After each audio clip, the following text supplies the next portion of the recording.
581 centimeters in feet? First of all, we need to know the value of 1 centimeter in feet. It's always 1 centimeter equals 0.03280839895 feet.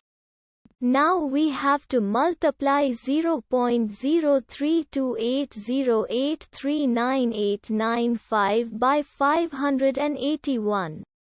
Therefore, 581 centimeters times 0.03280839895 feet equals 19.061679789995 feet.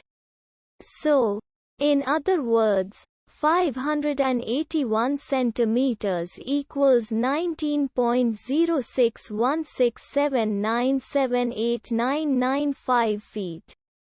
We hope you have enjoyed this video. Please like and subscribe to our channel for more videos like this.